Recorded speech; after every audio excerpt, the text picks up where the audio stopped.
Hi, it's Dr. Jan, and I want to have a serious conversation with you today about the impact of workplace bullying, specifically on your mental health. And so, just an FYI, there are some trigger warnings here for you. We will be talking about suicide. Recently, it came to my attention that at a previous place that I used to work, a woman committed suicide allegedly because of workplace bullying. And to me, that just broke my heart. What happened, according to the article, and I'll link that below, was that she did what every other target of workplace bullying has done, is reported it with nothing happening, went up the chain of command just like she was supposed to, and nothing changed for her. And I want to talk about the risks that victims of workplace bullying are at when one, workplace bullying happens, and two, when it is allowed to continue in organizations. And I'm going to share some of my personal experiences and thoughts that I had when I was going through workplace bullying, when I was an active victim of workplace bullying. So, of course, we know that it has psychological and emotional effects.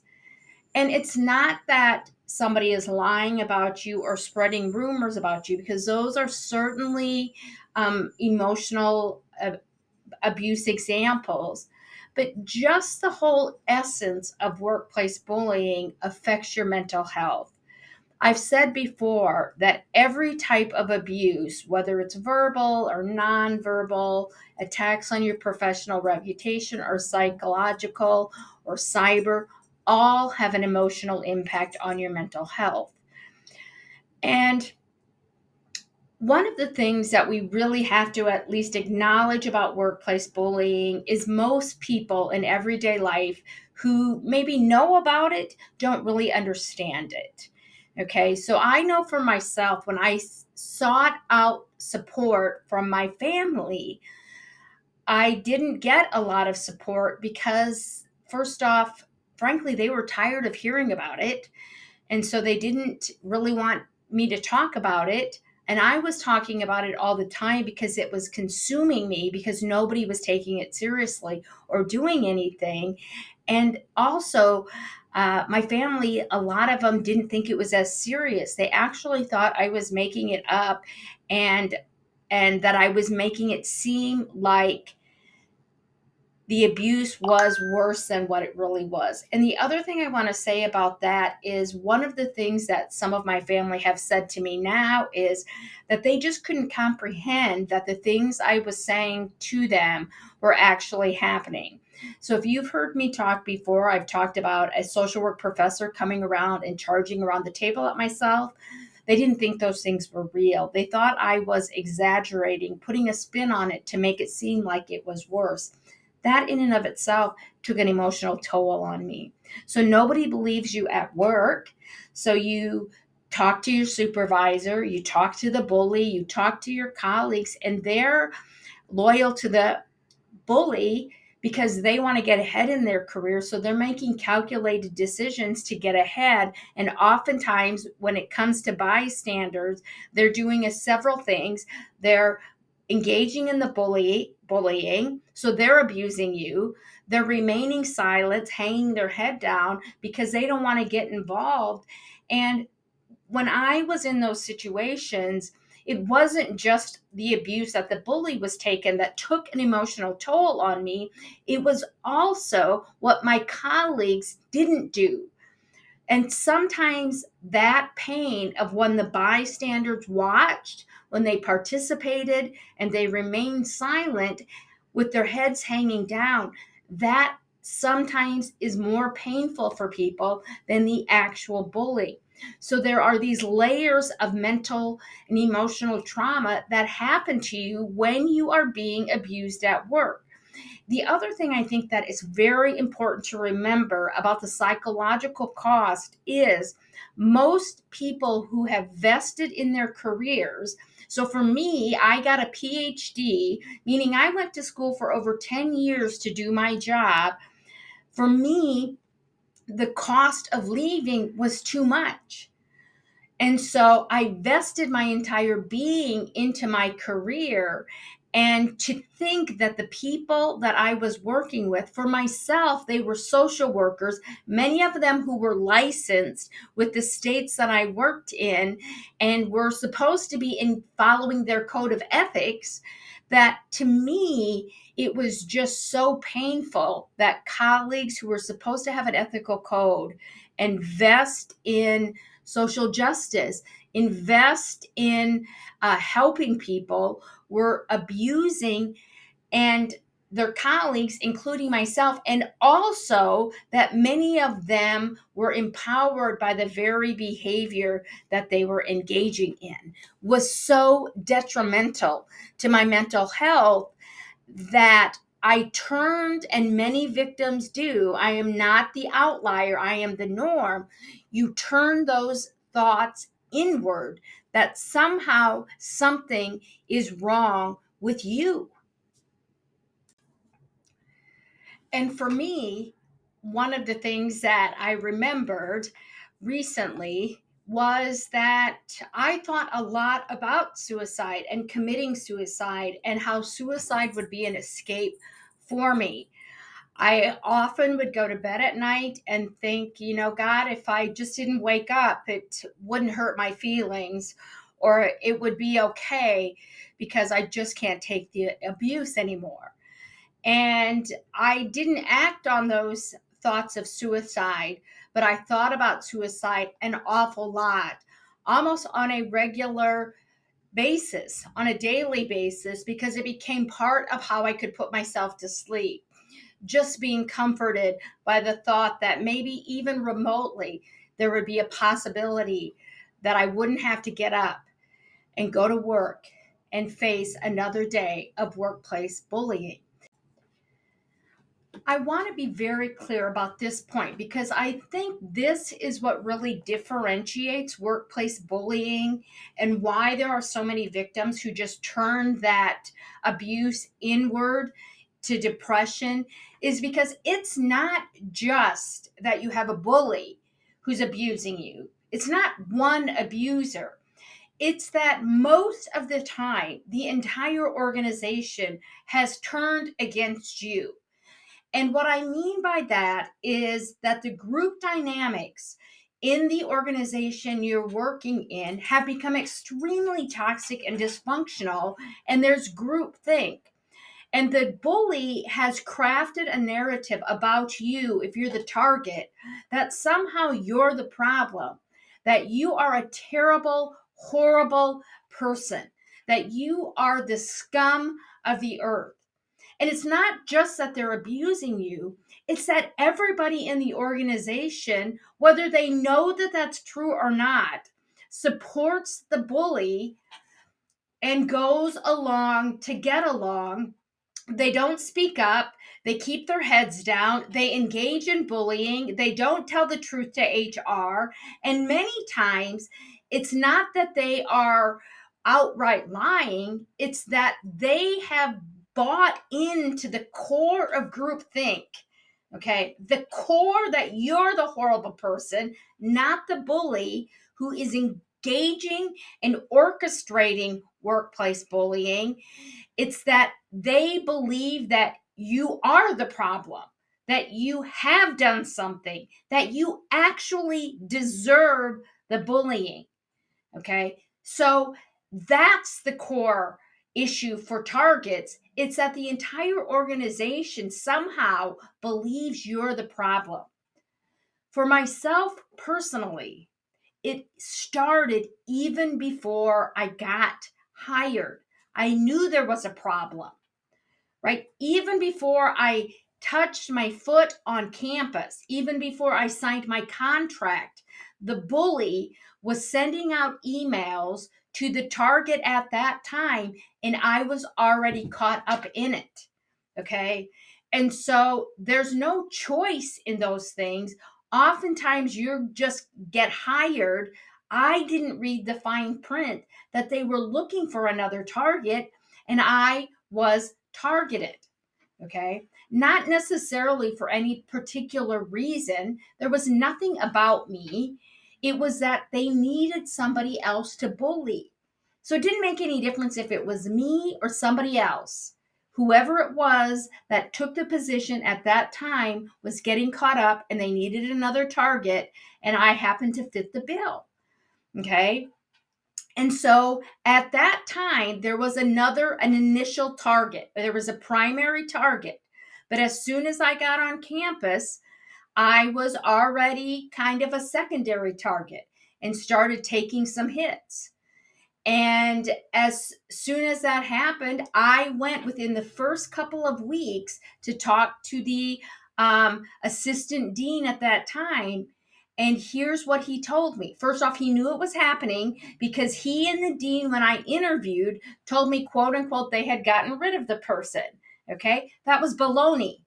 They didn't get rid of the person, and they knew exactly what was happening.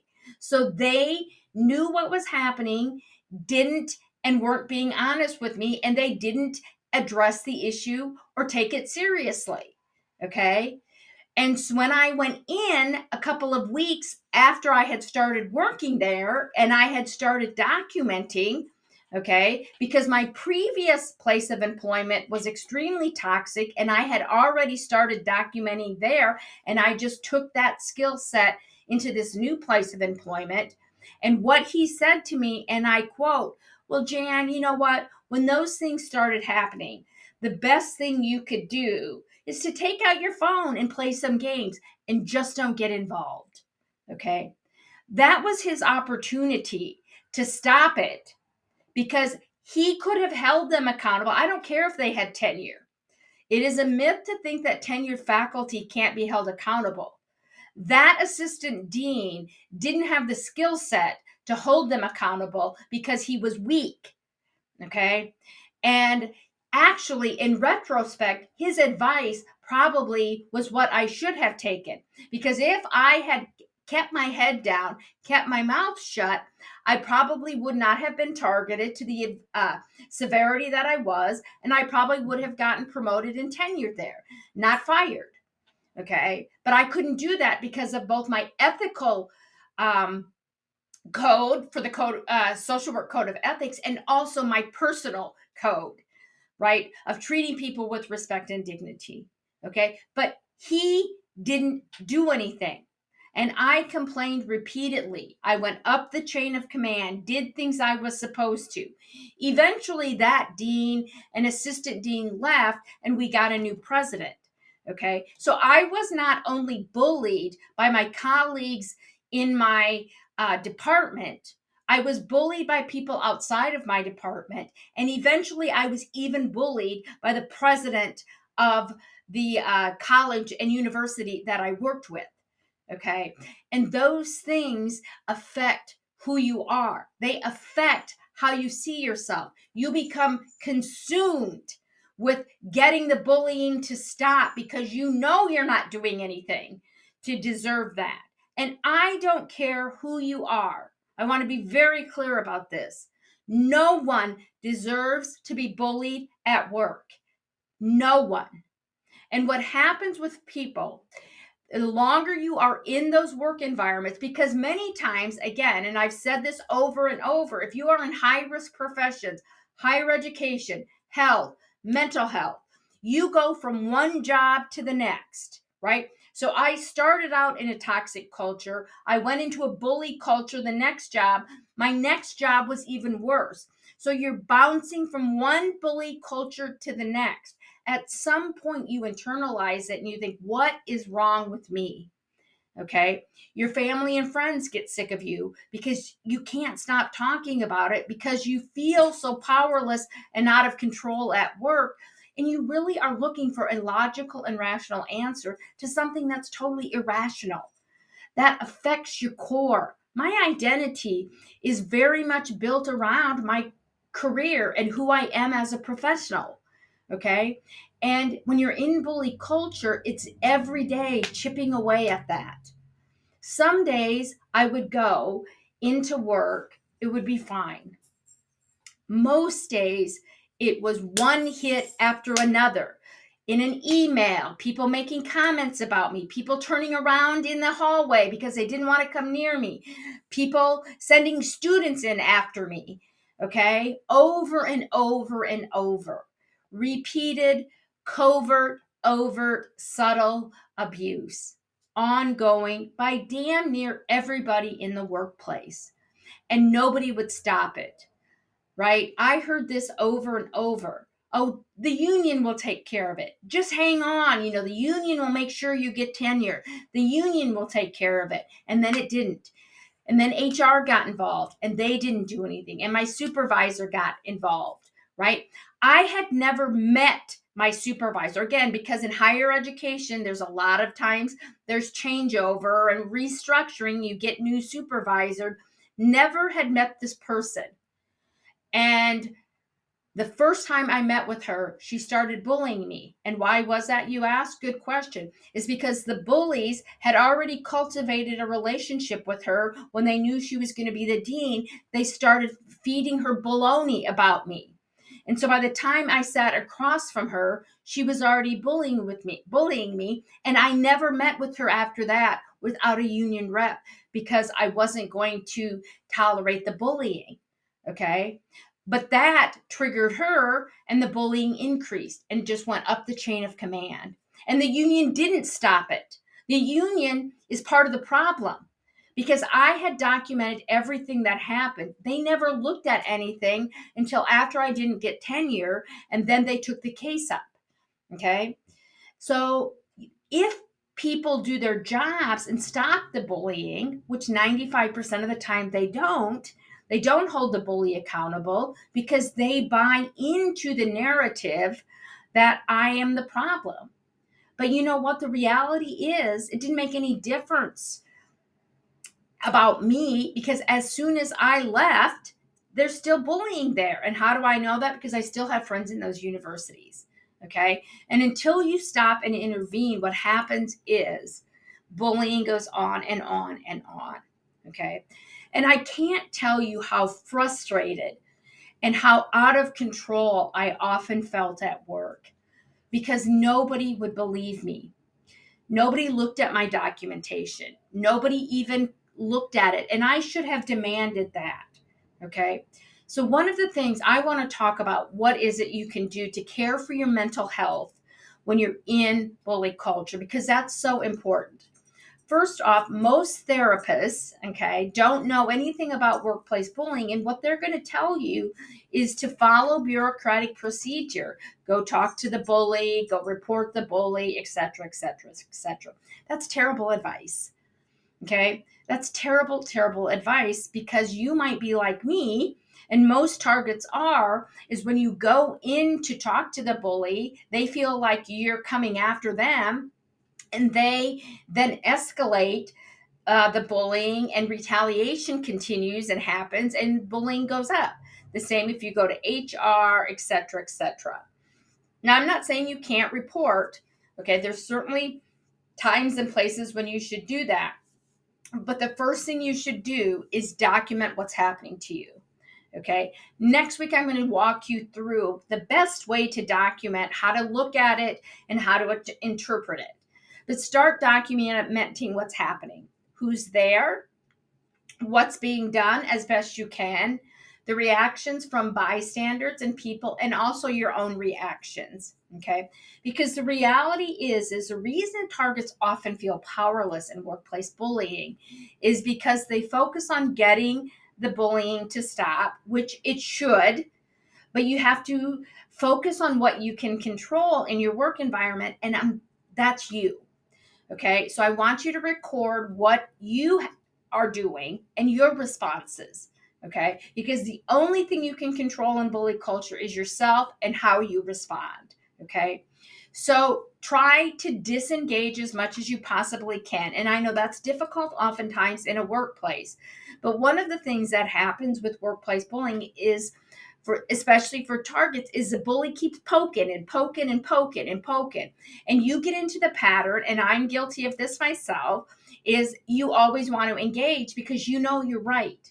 Again, this isn't about right or wrong. There's no rationality in bully culture. You have to Control yourself in how you respond. So don't engage all the time. Okay. If they send you an email, think about this. Is this something I have to respond, or is this an act of bullying? Okay. So if it's something you have to respond at, only respond to the work things. Okay.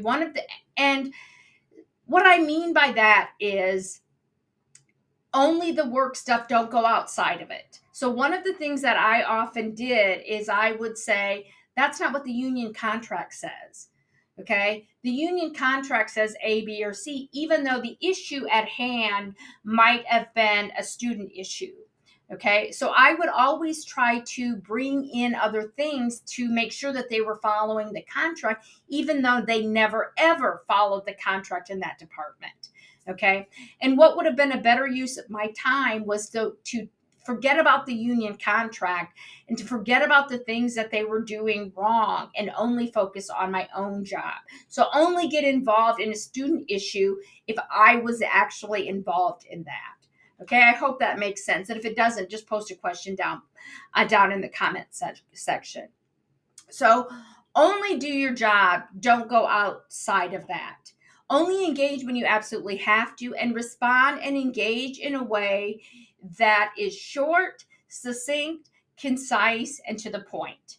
Okay? If you don't have to engage with the bully, don't. For example, one of the things that I did is I stopped going to faculty meetings because I couldn't stand the abuse. Okay? In the long run, that was a poor choice on myself because I was required to go to faculty meetings. Now, I didn't have to volunteer for other meetings, which sometimes I would do because I thought, well, I wanted to make sure they were doing what they were supposed to do, which in hindsight, I should have not done that. I should not have volunteered for anything extra other than what I was supposed to do. But I would very often skip faculty meetings, but I was required to go to those. So go to the things you have to do, right? And don't do any extra things. So if there is something that comes up and nobody else volunteers for it, don't be the person that volunteers. Okay, because oftentimes what happens is bullies don't want to do anything more than they have to do, and they expect you to step up and do it. Again, one, so that you can carry more weight than they are, and also then that provides them with an opportunity to bully you. So just do your job. That's it, period. Engage when you have to. Don't engage all the time. Sometimes it's okay for you to stop and think before you engage. Okay. And sometimes it's okay just to say things like this. I hear what you're saying. Interesting. Okay. Have as many tools in your toolkit and in your arsenal as possible, ways that you can disengage and de-escalate behaviors rather than escalate. Find your triggers. Okay. Look and know what your triggers are, because bullies are very good at picking up on what gets you to set off. Okay. Never become defensive. You don't ever have to defend yourself. Okay. If a bully is pushing you and telling you you're not doing your job, instead of saying, oh my gosh, I did it, say, I hear what you're saying. Interesting. I'll consider that the next time. Okay. Again, try to disengage when you go home. Develop a self-care plan. Do that both for yourself at work and at home. And at work, it can be harder, but I love music. I listened to music when I could. I had coffee and got out of my office to go get a cup of coffee when I could. Okay. I didn't go have coffee or have lunch in the break room. I stayed away from that. But I did get out of my office to get coffee, to give myself something to look forward to, and to give myself a break and care for myself at work. Laugh at work if you can. At home, take time from the time you check out of your office to the time you get home to let go, to think about what you need to, and then let work stay at work and think about yourself at home. Okay, you're more than your job. You're not your job. You're not your career. Okay, that's one part of your identity. Care for yourself at home. And again, engage in hobbies that you enjoyed. I've said this before. I love gaming, and I gamed a lot. And I did a lot of player versus player battlegrounds, which was very relieving for me of tension and rage that I had towards my coworkers. Find people you can talk to that who believe you, who support you. Okay? Start a support group for victims of workplace bullying in your area. Contact me, I can help you do that. Okay? Find a therapist who knows about workplace bullying and talk to them about the best way to mitigate the harm that you're experiencing at work. Okay? Don't jump in and report. Develop a plan, a strategic plan about when that's best and how to do it. Make sure you can handle the consequences before you do that. Talk to your doctor about your work environment. I promise you they won't ask you about it. Okay? But I want you to tell them, I'm working in an abusive environment. Here's how I think it's affecting my health. Okay? And make sure you take care of yourself. And the other thing that is so important, and I want you to tell yourself this every day: I did nothing to deserve bullying. I matter. You don't deserve to be bullied. No one does. Thank you so much. Please like, share, and send this to anyone who's in a situation where they may be feeling like it's just getting too tough for them. And remember that workplace bullying happens, it's real, and it's serious, and you can manage it and better take care of yourself. Thank you so much.